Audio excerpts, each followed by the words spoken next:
রাজনৈতিক বৈরিতার কারণে ভারত পাকিস্তানের দ্বিপক্ষীয় সিরিজ হয় না প্রায় এক যুগ ধরে। তাই নয়, আইসিসি ও এসিসির ইভেন্টেও ভারত পাকিস্তান দল একে অপরের দেশে সফর করতে চায় না। এই সমস্যা নিরসনে একটি প্রস্তাব দিয়েছেন পাকিস্তানের ক্রিকেটার আহমেদ শেহজাদের। সীমান্ত স্টেডিয়াম নির্মাণের প্রস্তাব দিয়েছেন তিনি।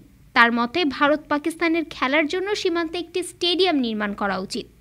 ইউটিউবার নাদির আলী পডকাস্টে শেহজাদ বলেন, সীমান্তে একটি স্টেডিয়াম তৈরি করুন। একটি গেট ভারতের দিকে থাকবে আর একটি পাকিস্তানের দিকে।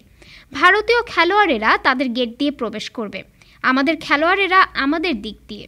এভাবেই খেলা হতে পারে। আইসিসির সিদ্ধান্ত অনুযায়ী 2025 থেকে 2027 পর্যন্ত আইসিসির সব ইভেন্টে ভারত ও পাকিস্তানের ম্যাচ নিরপেক্ষ ভেন্যুতে হবে। পুরুষ ও নারী ক্রিকেটের ক্ষেত্রেই এটি প্রযোজ্য।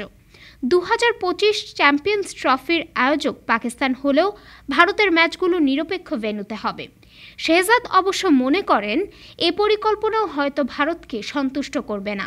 তিনি বলেন, আমার ধারণা এরপরও বিসিসিআই এবং ভারত সরকার ঝামেলা করবে।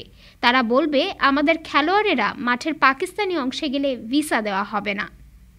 ডেস্ক রিপোর্ট, আজ বার্তা, ঢাকা।